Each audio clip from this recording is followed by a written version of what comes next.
ଦେଖନ୍ତୁ, ଯଦି ଆପଣଙ୍କ ଘରେ ଏଲ୍.ପି.ଜି. ଗ୍ୟାସ୍ ରହିଛି, ଆପଣମାନେ ପ୍ରତ୍ୟେକ ଦିନ ଗ୍ୟାସ୍ ବ୍ୟବହାର କରୁଛନ୍ତି, ତାହେଲେ ଏହି ଭିଡ଼ିଓଟି ଆପଣମାନଙ୍କ ପାଇଁ ବହୁତ ଗୁରୁତ୍ୱପୂର୍ଣ୍ଣ ରହିଛି।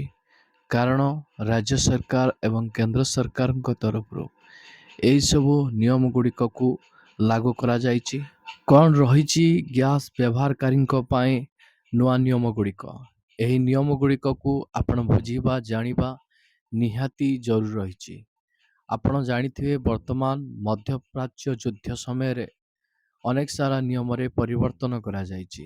ଗ୍ୟାସ୍ ବ୍ୟବହାରକାରୀଙ୍କ ପାଇଁ ମୁଖ୍ୟତଃ 4ଟି ନିୟମ ଲାଗୁ କରାଯାଇଛି। ଏହି ନିୟମ ଗୁଡ଼ିକକୁ ଆପଣମାନେ ବୁଝିବା ଜାଣିବା ନିହାତି ଜରୁରୀ ରହିଛି।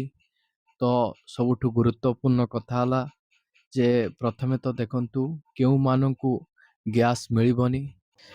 ଦ୍ୱିତୀୟରେ ଆପଣମାନଙ୍କୁ କେଉଁ ଦିନ ଗ୍ୟାସ୍ ମିଳିବ, କେଉଁମାନଙ୍କୁ ମିଳିବ, ଆଉ କେବେ ମିଳିବ, ଆଉ କେଉଁ ସମୟରେ ମିଳିବ।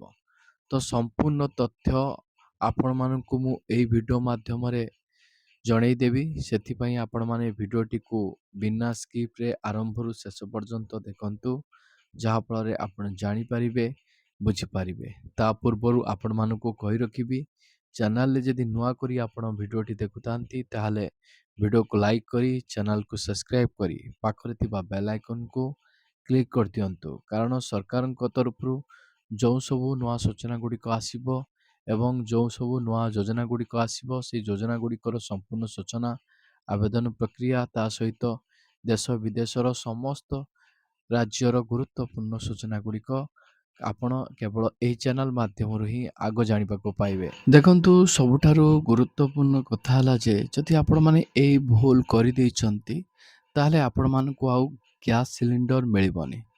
ତ କେଉଁ ଭୁଲ କରିବା ଦ୍ୱାରା ଆପଣମାନଙ୍କୁ ଆଉ ଗ୍ୟାସ୍ ସିଲିଣ୍ଡର ମିଳିବନି, ତ ସମ୍ପୂର୍ଣ୍ଣ ତଥ୍ୟ ଉପରେ ଆମେ ନଜର ପକାଇବା। ତ ପ୍ରଥମେ ତ ମୁଁ କହି ରଖିବି, ମଧ୍ୟପ୍ରାଚ୍ୟ ଯେଉଁ ଯୁଦ୍ଧ ଚାଲିଛି, ଏହି ଯୁଦ୍ଧରେ ଆପଣମାନଙ୍କର ଇରାନ, ଇସ୍ରାଏଲ, ଆମେରିକା ମଧ୍ୟରେ ଯେଉଁ ଯୁଦ୍ଧ ଚାଲିଛି, ଏହି ଯୁଦ୍ଧ ପରିସ୍ଥିତି ସମୟରେ କିଛିଟା ସଙ୍କଟ ମଧ୍ୟ ଦେଖାଦେଇଛି। ଯେମିତିକା ଗ୍ୟାସ୍କୁ ନେଇ ଏବଂ ପେଟ୍ରୋଲ ଡିଜେଲକୁ ନେଇ ଏସବୁ ସମସ୍ୟାରେ ଲୋକମାନେ ସମ୍ମୁଖୀନ ହେଉଛନ୍ତି। ଏହାକୁ ଦୃଷ୍ଟିରେ ରଖି ବର୍ତ୍ତମାନ ସରକାରଙ୍କ ତରଫରୁ କିଛିଟା ନିୟମ ଲାଗୁ କରାଯାଇଛି। ତ ପ୍ରତ୍ୟେକ ଉପଭୋକ୍ତାଙ୍କ ପାଇଁ ଏହି ନିୟମ ଗୁଡ଼ିକ ଜାଣିବା ବୁଝିବା ଅତ୍ୟନ୍ତ ଗୁରୁତ୍ୱପୂର୍ଣ୍ଣ ରହିଛି। ଏହି ସମସ୍ୟାକୁ ନେଇ ମଧ୍ୟ ସରକାରଙ୍କ ତରଫରୁ ଏଲ୍.ପି.ଜି. ଗ୍ୟାସ୍ର ମୂଲ୍ୟ ବୃଦ୍ଧି କରାଯାଇଥିଲା, ଯାହା ବର୍ତ୍ତମାନ ଆପଣମାନଙ୍କୁ 939 ଟଙ୍କାରେ ଗ୍ୟାସ୍ ସିଲିଣ୍ଡର ମିଳୁଛି। ତ କହିବାକୁ ଗଲେ ସରକାର ଯେଉଁ ନିୟମ ଗୁଡ଼ିକକୁ ପରିବର୍ତ୍ତନ କରୁଛନ୍ତି, ତ ସେଇ ନିୟମ ଅନୁସାରେ ଆପଣମାନଙ୍କୁ ଚାଲିବାର ଅଛି, ନଚେତ୍ ଆପଣମାନେ ଅନେକ ସାରା ଅସୁବିଧାର ସମ୍ମୁଖୀନ ହେବେ। 1 ନମ୍ବର ନିୟମ ଆପଣମାନଙ୍କର ଗ୍ୟାସ୍ ବୁକିଂର ବ୍ୟବଧାନକୁ ମଧ୍ୟ ପରିବର୍ତ୍ତନ କରାଯାଇଛି। ଗ୍ୟାସ୍ ବୁକିଂର ଯେଉଁ ବ୍ୟବଧାନ ରହିଛି ଆପଣମାନେ ଜାଣିବା ନିହାତି ଜରୁରୀ ରହିଛି। ସେହି ଅନୁସାରେ ଆପଣମାନେ ବୁକିଂ କରିବେ। ଯଦି ଆପଣମାନେ ସେହି ଅନୁସାରେ ବୁକିଂ ନ କରିବେ, ବାରମ୍ବାର ବୁକିଂ କରିବା ପାଇଁ ଆପଣ ଚେଷ୍ଟା କରିବେ, ଆପଣମାନଙ୍କର ଗ୍ୟାସ୍ ବୁକିଂ ହେବ ନାହିଁ। ତ ଆପଣମାନଙ୍କର ଥରେ 2 ଥର କିମ୍ବା 3 ଥର ପର୍ଯ୍ୟନ୍ତ ଆଲର୍ଟ ମେସେଜ ଆସିବ, ତାପରେ ଆପଣମାନଙ୍କର ନମ୍ବର ବ୍ଲକ୍ ହେଇପାରେ। ଦେଖନ୍ତୁ, ସବୁଠୁ ଗୁରୁତ୍ୱପୂର୍ଣ୍ଣ କଥା ହେଲା ଯେ ଏବେ ସହରାଞ୍ଚଳରେ 2ଟି ସିଲିଣ୍ଡର ବୁକିଂ ମଧ୍ୟରେ ଆପଣମାନଙ୍କର ଅତି କମ୍ରେ 25 ଦିନର ବ୍ୟବଧାନ ରହିବ। ଯେଉଁମାନେ ଗ୍ରାମାଞ୍ଚଳରେ ବାସ କରୁଛନ୍ତି, ତ ସେମାନଙ୍କର ଗ୍ୟାସ୍ ବୁକିଂର ଅବଧି 45 ଦିନ କରାଯାଇଛି। ତ ଆପଣମାନେ ଜାଣି ରଖନ୍ତୁ, ଯେଉଁମାନେ ସହରାଞ୍ଚଳରେ ବସବାସ କରୁଛନ୍ତି ସେମାନେ 2ଟି ସିଲିଣ୍ଡର ବୁକିଂ ମଧ୍ୟରେ ଆପଣମାନଙ୍କର ବ୍ୟବଧାନ 25 ଦିନ କରାଯାଇଛି। ଆଉ ଯେଉଁମାନେ ଗ୍ରାମାଞ୍ଚଳରେ ବସବାସ କରୁଛନ୍ତି ସେମାନଙ୍କର 2ଟି ସିଲିଣ୍ଡର ମଧ୍ୟରେ 45 ଦିନର ବ୍ୟବଧାନ କରାଯାଇଛି। ଏହି ନିୟମକୁ ଆପଣ ଯଦି ନ ମାନି ବାରମ୍ବାର ବୁକିଂ କରିବା ପାଇଁ ଚେଷ୍ଟା କରିବେ, ତାହେଲେ ଆପଣଙ୍କ ମୋବାଇଲକୁ ଏଇଭଳି SMS ଆସିବ। ଆପଣଙ୍କ ମୋବାଇଲ ସ୍କ୍ରିନରେ ମୁଁ ଶୋ କରିଦେଇଛି, ଆପଣମାନଙ୍କର ଗ୍ୟାସ୍ ବୁକିଂ ହେବ ନାହିଁ। ଆଲର୍ଟ ମେସେଜ 2 ବା କିମ୍ବା 3 ଥର ଆସିବ, ତାପରେ ଆପଣମାନଙ୍କର ନମ୍ବର ବ୍ଲକ୍ ହେଇପାରେ। ତାପରେ ନିୟମଟି ଆପଣମାନଙ୍କର ରହିଛି OTP ଆଧାରିତ ଆପଣମାନଙ୍କର ଡେଲିଭରି ରହିବ।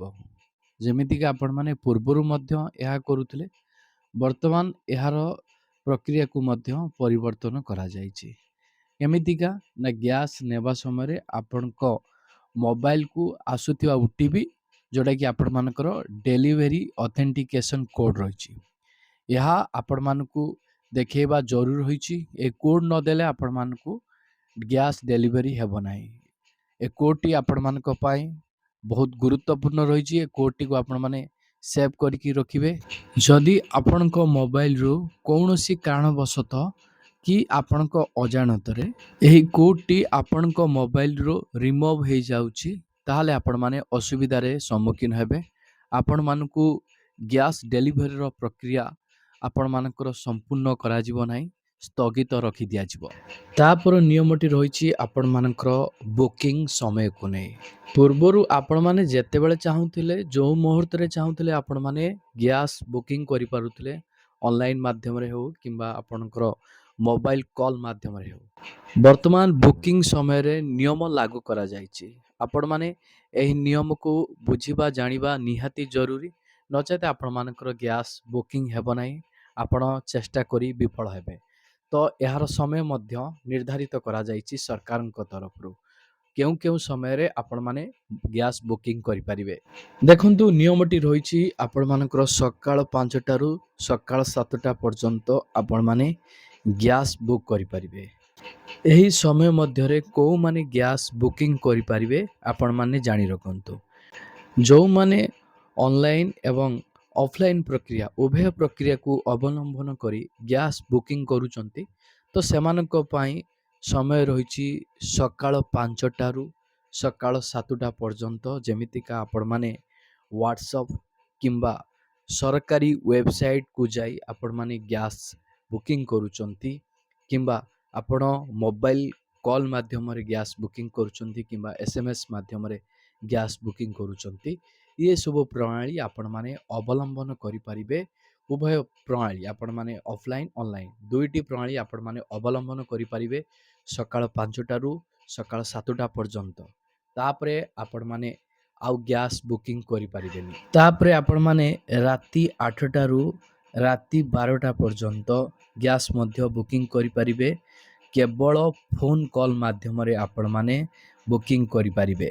ସବୁଠୁ ଗୁରୁତ୍ୱପୂର୍ଣ୍ଣ କଥା ଜାଣି ରଖନ୍ତୁ, ଆପଣମାନେ ସକାଳ 7ଟାରୁ ରାତି 8ଟା ପର୍ଯ୍ୟନ୍ତ ଆପଣମାନେ ଗ୍ୟାସ୍ ବୁକିଂ କରିପାରିବେନି। ତ ଆପଣମାନେ ସମୟ ପ୍ରତି ଯେଉଁ ନିୟମଟି ରହିଛି, ସେଇ ନିୟମ ଅନୁସାରେ ଆପଣମାନେ ଗ୍ୟାସ୍ ବୁକିଂ କରନ୍ତୁ। ତାପରେ ନିୟମଟି ହେଲା, ଯଦି ଆପଣଙ୍କ ଘରେ ପାଇପ୍ ଗ୍ୟାସ୍ ଅର୍ଥାତ୍ PNG ଗ୍ୟାସ୍ ସଂଯୋଗ ଅଛି, ତେବେ ଆପଣ ଘରୋଇ LPG ସିଲିଣ୍ଡର ରଖିପାରିବେ ନାହିଁ, ଯାହା ସରକାରଙ୍କ ତରଫରୁ କଡ଼ା ନିର୍ଦ୍ଦେଶ ଜାରି କରାଯାଇଛି। ତାପରେ ନିୟମଟି ରହିଲା, ଆପଣମାନଙ୍କର ସବସିଡି ଜାରି ରଖିବା ପାଇଁ କିଛି ନିର୍ଦ୍ଦିଷ୍ଟ ଗ୍ରାହକମାନଙ୍କୁ EKYC କରିବା ଆବଶ୍ୟକତା ରହିଛି। ଦେଖନ୍ତୁ, ସରକାରଙ୍କ ତରଫରୁ ବର୍ତ୍ତମାନ ସୂଚନା ଜାରି କରାଯାଇଛି କି ଯେଉଁମାନେ ଉଜ୍ଜ୍ୱଳା ଯୋଜନାରେ ସାମିଲ ରହିଛନ୍ତି, ସେମାନଙ୍କୁ EKYC କରିବା ବାଧ୍ୟତାମୂଳକ କରାଯାଇଛି। ଯଦି ଆପଣମାନେ EKYC କରିବେ ନାହିଁ, ତାହେଲେ ଆପଣମାନେ ଏହି ନିୟମଟି ମଧ୍ୟ ବୁଝି ରଖନ୍ତୁ, 7ଟି ସିଲିଣ୍ଡର ପର୍ଯ୍ୟନ୍ତ ଆପଣମାନଙ୍କୁ ସବସିଡି ଟଙ୍କା ମିଳିବ। ତାପରେ ଆପଣମାନଙ୍କୁ ଆଉ ସବସିଡି ଟଙ୍କା ମିଳିବ ନାହିଁ ଯଦି ଆପଣମାନେ EKYC କରିବେ ନାହିଁ। ଯଦି ଆପଣମାନେ EKYC ସମ୍ପାଦନ କରିଦେଲେ, ତାହେଲେ ଆପଣମାନଙ୍କୁ 9ଟି ସିଲିଣ୍ଡର ପର୍ଯ୍ୟନ୍ତ ସବସିଡି ଟଙ୍କା ମିଳିବ। ଯଦି ଆପଣ ଗୋଟିଏ ବର୍ଷରେ 9ଟି ସିଲିଣ୍ଡର ଠାରୁ ଅଧିକ ଗ୍ୟାସ୍ ସିଲିଣ୍ଡର ବୁକିଂ କରୁଛନ୍ତି କିମ୍ବା ବ୍ୟବହାର କରୁଛନ୍ତି, ତାହେଲେ ଆପଣମାନଙ୍କୁ ଗ୍ୟାସ୍ର ଯେଉଁ ସବସିଡି ଟଙ୍କା ଅଛି ମିଳିବ ନାହିଁ। ତ ଯେଉଁମାନେ ସାଧାରଣ ଭାବରେ ଗ୍ୟାସ୍ ସିଲିଣ୍ଡର ବୁକିଂ କରୁଛନ୍ତି, ଉଜ୍ଜ୍ୱଳା ଯୋଜନାରେ ସାମିଲ ହୋଇନାହାନ୍ତି, ସେମାନେ ଯଦି EKYC ପ୍ରକ୍ରିୟା ସମ୍ପାଦନ କରିଛନ୍ତି, ସେମାନଙ୍କର ଆଉ EKYC ପ୍ରକ୍ରିୟା ସମ୍ପାଦନ କରିବାର ଆବଶ୍ୟକତା ନାହିଁ। କିନ୍ତୁ ଯେଉଁମାନେ ସବସିଡି ପାଉଛନ୍ତି, ଉଜ୍ଜ୍ୱଳା ଯୋଜନାରେ ସାମିଲ ହେଇଛନ୍ତି, ସେମାନଙ୍କ ପାଇଁ EKYC ବର୍ଷକୁ ଥରେ ବାଧ୍ୟତାମୂଳକ କରାଯାଇଛି। ଆପଣମାନେ ପ୍ରତ୍ୟେକ ବର୍ଷରେ ଥରେ EKYC କରିନେବା ଆପଣମାନଙ୍କ ପାଇଁ ବହୁତ ଗୁରୁତ୍ୱପୂର୍ଣ୍ଣ ରହିଛି। ଯଦି ଆପଣମାନେ ବର୍ଷକୁ ଥରେ ଇ KYC ପ୍ରକ୍ରିୟା ସମ୍ପାଦନ ନ କରିବେ ତାହେଲେ ଆପଣମାନଙ୍କର ସବସିଡି ଟଙ୍କା ବନ୍ଦ ହୋଇଯିବ।